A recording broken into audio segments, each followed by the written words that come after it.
Welcome to Catholic Courses. I'm Dr. Paul Niskanen, Associate Professor of Theology at the University of St. Thomas in St. Paul, Minnesota. And we're going to be discussing in this course the book of Daniel, primarily addressing its apocalyptic imagery and visions. Now, to begin a discussion of the book of Daniel, it's important to look at a very central question of biblical interpretation. One of the key questions we must ask when looking at anything in the Bible is, what type of literature is it? This is key to correctly interpreting any individual book of the Bible, understanding its genre, its type of literature, so that we can better appreciate what the author is trying to communicate to us through this literature.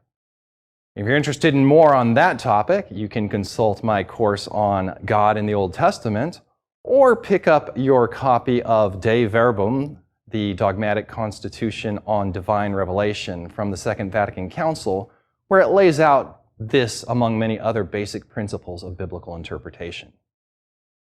Now, when we approach the Bible as a collection of books, it's important to remember that it is a collection of various types of literature, different genres. For example, we have books of law, prophecy, wisdom. There are letters, there are historical books, poetical books, all different kinds. When we come to the book of Daniel, we're coming to a very unique book within the Old Testament canon. The book of Daniel is usually classified as an apocalypse, or an exemplar of what we would call apocalyptic literature. So we have to ask ourselves, well, what is apocalyptic literature? What are the characteristics of this type of literature? How should we understand it? Now, part of the difficulty here is that there are a lot of misunderstandings about apocalypses, apocalyptic literature, what they are, and you can see these misunderstandings express themselves in a number of ways. One of the things I like to do at the beginning of a class when I'm teaching undergraduates back at St. Thomas on the book of Daniel is to play a little word association game with them. So you can play this little game with me at home. I say a little something, you say the first thing that comes to your mind. So for example, I might say black. You said white, didn't you? Or I might say dog. If you said tree, you're thinking the same thing I am. But when I say apocalypse, most students come up with responses such as these. They'll say the end of the world, or destruction, war, cataclysm. And these are the types of things that many modern people commonly associate with the idea of apocalypse or apocalyptic literature. Now, part of this is fed by the mass media, of course. It's been very popular in recent decades to make movies with apocalypse in the title or so-called apocalyptic themes. Just some of the few that I can recall, the famous movie Apocalypse Now about the Vietnam War. You know, here you have apocalypse associated with violence, destruction, mayhem, the world kind of falling apart.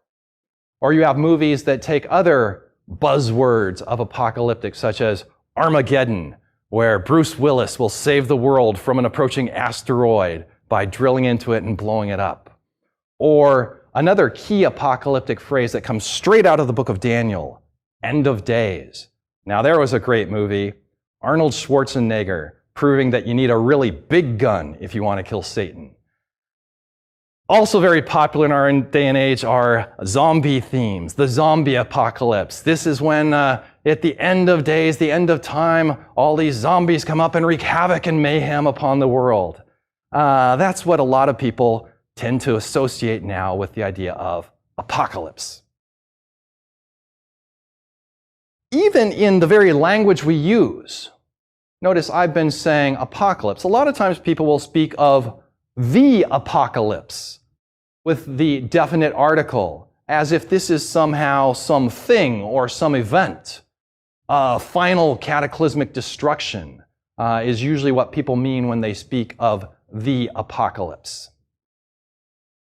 The final example I'd like to give is from my mailbag. I didn't bring my mailbag with me, But let me tell you, a few years back, I went out to my mailbox and opened it up, and among my bills and various other ads, I found this nice, very attractive, shiny, full-page, glossy advertisement. And on the front cover, it had this very interesting image. It had a man in a robe with white hair and a white beard, and he was wielding a sword. And curled around there was a long red dragon. And in the background there was the moon, and standing upon the moon was a woman dressed in white, and she wore a crown on her head of 12 stars. If any of this imagery sounds vaguely familiar to some of you, you may be familiar with the fact that it comes directly out of the Bible. It comes out of the New Testament book of Revelation. Another example of apocalyptic literature. A year later, about 1 year later exactly, I went back to my mailbox and opened up, and there was an even larger glossy. They had evidently an increased budget that year, had a larger glossy ad that when I pulled it out of my mailbox and opened it up, I nearly jumped out of my socks. It scared the heck out of me. It was this picture of this huge, enormous beast with glowing eyes and horns coming out all over it and big pointy fangs. And in some smaller side images, there was a lion with 2 wings, and a leopard with 4 heads and 4 wings, and a bear chewing on 3 bones in its mouth. If these images might sound familiar to some of you, it's because they come directly out of the book of Daniel, our Old Testament exemplar of apocalyptic literature. Now, when I opened up this glossy ad, I had to chuckle a little bit to myself because it had all these different apocalyptic buzzwords flying around the page in various sized fonts, such as Apocalypse, Revelation, 666, the Antichrist, the Rapture. And in the background, it had all these images, again, of war and destruction, explosions, tanks, warplanes. And it had a little phrase that said, "The future, will we survive? The Bible has the secret answers." And so a lot of people think that this is what apocalyptic literature is all about. Some secret-coded biblical literature that is revealing some plan of future history that is unfolding in our very midst day by day, and it has a step-by-step blueprint of what's going to happen. Now, if you're beginning to think that this is what apocalyptic literature is all about, put that thought out of your mind. This is not what apocalyptic literature is all about. This is it's come to be our modern misperception of apocalyptic literature.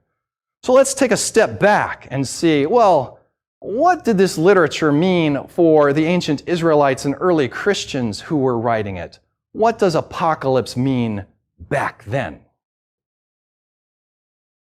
To introduce this point, I have to take on one of my alter egos as the father from my big fat Greek wedding, and once again point out that everything goes back to the Greek. The word apocalypse, what does it mean? It's a Greek word. It comes from the Greek preposition apa, meaning away from, and the Greek noun kalypsis, meaning veil. When this word apocalypsis gets translated into Latin, you have a similar division. The preposition re, meaning to remove or away from, and the noun velatio, meaning veil. So literally, apocalyptic literature, or an apocalypse, is this. It's removing the veil, lifting the veil and unveiling. Apocalyptic literature is primarily veiled or symbolic literature. And most of us today need a little help reading these parts of the Bible. Apocalyptic literature is notoriously the most misinterpreted parts of the Bible, either the book of Daniel in the Old Testament or the book of Revelation in the New, because the imagery is so dense, so thick, we need someone to lift it and reveal the deeper meaning.